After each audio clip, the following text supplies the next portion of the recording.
Hello students, मैं Ashish Verma, assistant professor law, government law college Ajmer. आज हम LLB second year paper 2.6 labour and industrial law first यानी श्रम एवं औद्योगिक विधि प्रथम विषय पर चर्चा करेंगे। Labour and industrial law first यानी श्रम एवं औद्योगिक विधि प्रथम के अंतर्गत हमारे द्वारा सिलेबस के अकॉर्डिंग कुल 5 अधिनियमों का अध्ययन किया जाना है। पहला, द ट्रेड यूनियन एक्ट 1926 व्यवसाय संघ अधिनियम 1926। दूसरा, the payments of wages act 1936 मजदूरी भुगतान अधिनियम 1936।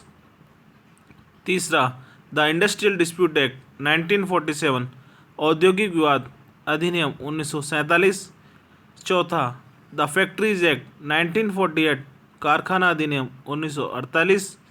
पाँचवा, द मिनिमम वेजेज एक्ट 1948 न्यूनतम मजदूरी अधिनियम 1948। हमारे द्वारा द ट्रेड यूनियन एक्ट 1926 व्यवसाय संघ अधिनियम 1926 का अध्ययन प्रारंभ किया जा चुका है। इस अधिनियम के अंतर्गत कुल 5 अध्याय और कुल 33 सेक्शंस हैं, यानी 33 धाराएं हैं। इसके अंतर्गत हमारे द्वारा अध्याय 1 जिसका शीर्षक है प्रारंभिक और जिसमें कुल 2 धाराएं धारा 1 व 2 का पूर्व के व्याख्यानों में अध्ययन किया जा चुका है। इसी प्रकार हमारे द्वारा अध्याय 2 जिसका शीर्षक है व्यवसाय संघों का रजिस्ट्रीकरण रजिस्ट्रेशन ऑफ ट्रेड यूनियंस धारा 3 से लेकर 14 तक का अध्ययन हमारे द्वारा पिछले व्याख्यानों में किया जा चुका है। आज हम एक नया अध्याय 3 जिसका शीर्षक है रजिस्ट्रीकृत व्यवसाय संघों के अधिकार और दायित्व, जो कि धारा 15 से लेकर 28 तक है, पर अध्ययन प्रारंभ करेंगे। अध्याय 3 को अध्ययन और सुविधा की दृष्टि से हमने 3 भागों में विभाजित किया है। भाग 1 धारा 15 से लेकर धारा 17 तक, भाग 2 धारा 18 से लेकर धारा 22 तक, भाग 3 धारा 23 से लेकर धारा 28 तक। आज हम इसके अंतर्गत भाग 1 जो कि धारा 15 से लेकर 17 तक है को प्रारंभ करने जा रहे हैं। धारा 15 के अंतर्गत उद्देश्य जिन पर साधारण निधियां व्यय की जा सकेगी के संबंध में प्रावधान बताए गए हैं। इसी तरह धारा 16 के अंतर्गत राजनीतिक प्रयोजनों के लिए पृथक निधि के गठन के संबंध में प्रावधान बताए गए हैं, जबकि धारा 17 में व्यवसाय विवादों में आपराधिक षड्यंत्र के संबंध में प्रावधान बताए गए हैं। भाग 2 जो कि हमारे द्वारा धारा 18 से लेकर 21 के तक बांटा गया है, और भाग 3 हमने धारा 22 से लेकर धारा 28 तक बांटा है, जिनका कि अध्ययन हमारे द्वारा आने वाले व्याख्यानों में किया जाएगा। आज हम भाग 1 जो कि धारा 15 से लेकर धारा 17 तक है उस पर विस्तृत चर्चा करेंगे। धारा 15 उद्देश्य जिन पर साधारण निधियां व्यय की जा सकेगी, objects on which general funds में बी स्पेंड। व्यवसाय संघ अधिनियम की धारा 15 सामान्य निधि के व्यय पर एक प्रकार का प्रतिबंध प्रस्तुत करती है।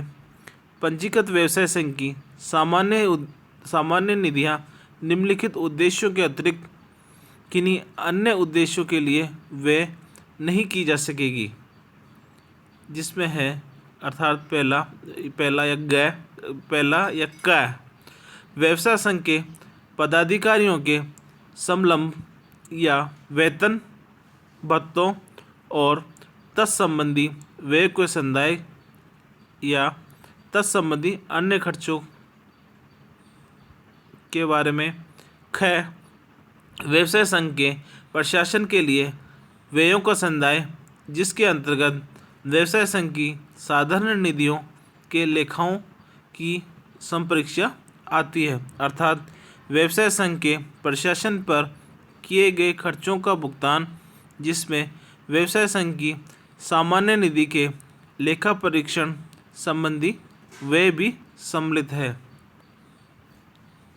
ग जबकि किसी विधिक कार्रवाई का जिसका वह व्यवसाय संघ या उसका कोई सदस्य पक्षकार है, अभियोजन या प्रतिवाद व्यवसाय संघ के उस रूप में अधिकारों को या ऐसे अधिकारों को जो किसी सदस्य के उसके नियोजक के साथ किसी ऐसे व्यक्ति के साथ जिसे वह सदस्य नियोजित करता है संबंधों से उत्पन्न हुआ है, सुनिश्चित या संरक्षित करने के प्रयोजन के लिए किया जाता है, तब ऐसा अभियोजन या प्रतिवाद अर्थात किसी वैधानिक कार्रवाई से संबंधित अभियोजन या बचाव जिसमें व्यवसाय संघ का या उसके किसी सदस्य पक्षकार हो, और जब ऐसा अभियोजन या बचाव व्यवसाय संघ के अधिकार प्राप्त करने या सुरक्षित रखने के लिए या उसके सदस्य और उसके नियोक्ता या व्यक्ति जिससे सदस्य नियुक्त हो से उत्पन्न संबंधों के अंतर्गत किन्हीं अधिकारों के लिए किया गया हो, तो उस पर सामान्य निधि व्यय की जा सकेगी। अब है घ व्यवसाय संघ या उसके किसी सदस्य की ओर से व्यवसाय विवादों का संचालन। फिर है अणे व्यवसाय विवादों से उत्पन्न होने वाली हानियों के लिए सदस्यों को प्रतिकर का दिया जाना। अगला है च सदस्यों की मृत्यु, वृद्धावस्था, रुग्णता, दुर्घटनाओं या बेकारी के कारण ऐसे सदस्यों या उनके आश्रितों को दिए जाने वाले भत्ते।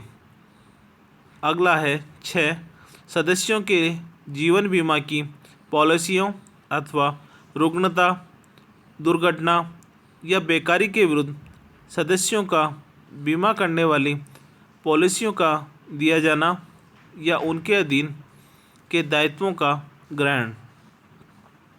अब है ज शैक्षिक, सामाजिक या धार्मिक सुविधाओं का, जिसके अंतर्गत मृत सदस्यों की अंत्येष्टि या धार्मिक कर्मों के व्ययों का संदाय आता है, सदस्यों के लिए या सदस्यों के आश्रितों के लिए उपबंध।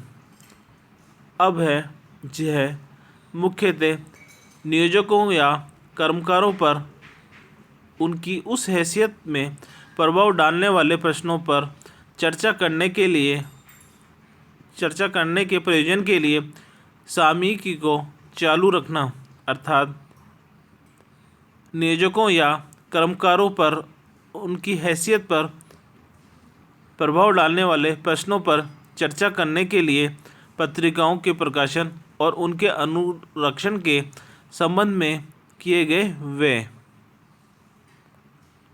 अगला है उक्त उद्देश्यों की पूर्ति के लिए जिन पर व्यवसाय संघ की साधारण निधियां व्यय की जा सकती है, किसी को अग्रसर करने में अभिधायों का किसी ऐसे हेतु के लिए संदाय जिसका आशय साधारणतया कर्मकारों को फायदा पहुंचाना है, परंतु ऐसे अभिधायों की बाबत किसी वित्तीय वर्ष में वे किसी भी समय उस कुल योग के चतुर्थांश से अधिक नहीं होगा, अर्थात 1/4 भाग से अधिक नहीं होगा, जो उस वर्ष के दौरान में सकल आय को जो उस व्यवसाय संघ की साधारण निधियों में से उस वर्ष के दौरान उस समय प्रदत्त हुई है और उस वर्ष के प्रारंभ पर उन निधियों में जमा अतिशेष को मिलाकर हो, अर्थात उक्त उद्देश्य की पूर्ति के लिए किसी भी कार्य में अंशदान के लिए किया गया भुगतान, परंतु यह अनिवार्य है कि इससे सामान्य श्रमिक को लाभ होता हो।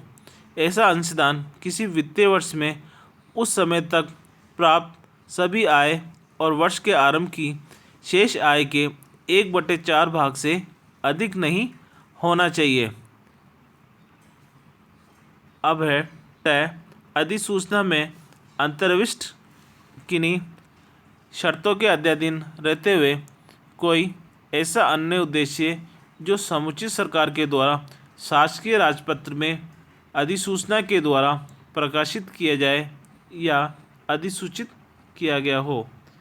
व्यवसाय संघ की सामान्य निधियों को किसी अवैध हड़ताल या अवैध तालाबंदी के संबंध में व्यय करना अवैध है और व्यवसाय संघ की साधारण निधियों को विधि विरुद्ध प्रयोजनों के लिए आदेश द्वारा रोका जा सकता है, क्योंकि ऐसा करना अधिनियम के उक्त प्रावधानों का उल्लंघन करना होगा।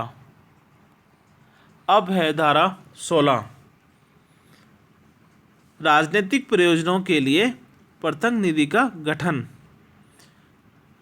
अधिनियम के अंतर्गत व्यवसाय संघों को ऐसे राजनीतिक उद्देश्यों की पूर्ति के लिए कार्य करने हेतु अधिकृत किया गया है जो उसके प्राथमिक उद्देश्यों से असंगत न हो। इन उद्देश्यों को प्राप्त करने के लिए पृथक निधि का गठन किया जा सकता है। इस संबंध में धारा 16 प्रावधान करती है कि पंजीकृत व्यवसाय संघ अलग से प्राप्त किए गए चंदे से एक पृथक निधि का गठन कर सकता है। इस संबंध में निधि से अधिनियम की धारा 16 में वर्णित सामान्य या राजनीतिक उद्देश्यों को प्राप्त करने हेतु अदायगी की जा सकती है, परंतु साधारण निधि में से राजनीतिक उद्देश्य की पूर्ति के लिए कोई भी व्यय अधिकृत नहीं किया गया है। राजनीतिक निधि को गठित करने वाली लागतों पर संकलित ब्याज उसी निधि का अंश माना जाएगा और उस निधि में दान, चंदे आदि द्वारा धन संचय किया जा सकता है।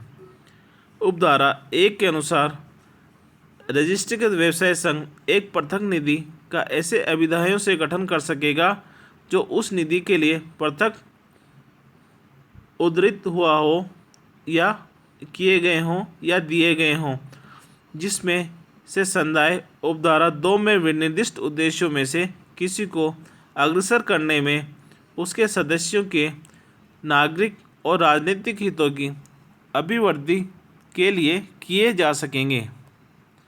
उपधारा 1 में विनिर्दिष्ट उद्देश्य निम्नलिखित है।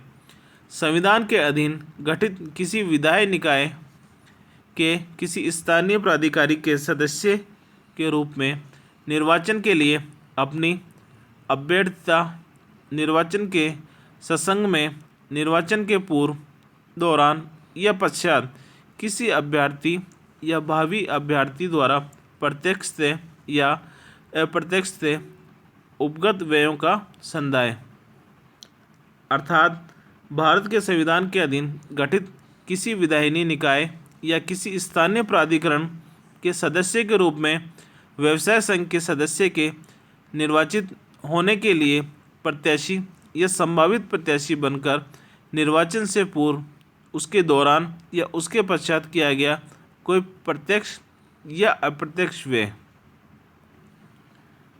ख किसी ऐसे अभ्यर्थी या भावी अभ्यर्थी के समर्थन में किसी सभा का आयोजन या किसी साहित्य या दस्तावेज का वितरण। ग किसी ऐसे व्यक्ति का भरण पोषण जो संविधान के अधीन गठित किसी विधायी निकाय का या किसी स्थानीय प्राधिकारी का सदस्य है। घ संविधान के अधीन गठित किसी विधायी निकाय के लिए किसी स्थानीय प्राधिकारी के लिए निर्वाचकों का रजिस्ट्रीकरण या अभ्यर्थी का चयन।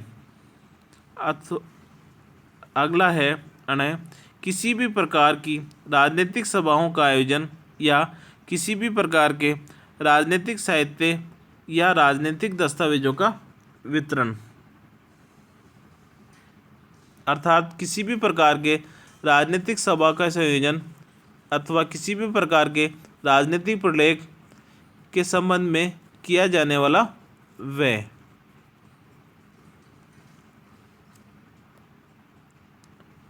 उपधारा 2 के अनुसार उपधारा 2 में संविधान के अधीन गठित किसी विधायी निकाय के प्रति निर्देशों का उसके जम्मू कश्मीर राज्य को लागू होने के संबंध में इस प्रकार अर्थ लगाया जाएगा कि उस राज्य के विधानमंडल के प्रति निर्देश उसके अंतर्गत है। उपधारा 3 के अनुसार कोई भी सदस्य उपधारा 1 के अधीन गठित निधि में अभिधाय करने के लिए विवश नहीं किया जाएगा और कोई सदस्य जो उस निधि में अभिधाय नहीं करता है व्यवसाय संघ के फायदों में से किसी से भी उपवर्जित न किया जाएगा और न उक्त निधि में उसके द्वारा अभिधाय न किए जाने के कारण उसे उक्त निधि के नियंत्रण या प्रबंध के संबंध में के सिवाय व्यवसाय संघ के अन्य सदस्यों की तुलना में किसी भी मामले में प्रत्यक्ष या अप्रत्यक्ष किसी निर्योग्यता या किसी अलाभ के अधीन रखा जाएगा और उक्त निधि में अभिधाय करना व्यवसाय संघ में प्रवेश करने के लिए शर्त के रूप में नहीं होगा। अर्थात अधिनियम की धारा 16 में राजनीतिक उद्देश्य के लिए पृथक कोष बनाने संबंधी उपबंध किए गए हैं, लेकिन कोष में अंशदान करने के लिए किसी सदस्य को बाध्य नहीं किया जा सकता। अंशदान न करने पर किसी सदस्य को व्यवसाय संघ से होने वाले हित लाभ से वंचित नहीं किया जा सकता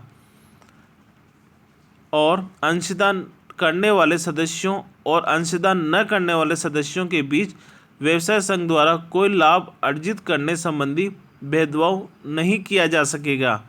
अंशदान न करने वाले सदस्यों को राजनीतिक निधि को प्रशासित करने संबंधी कोई उत्तरदायित्व सुपुर्द किया जा सकता है, लेकिन अंशदान न करने वाला व्यक्ति अधिकार स्वरूप यह मांग नहीं उठा सकेगा।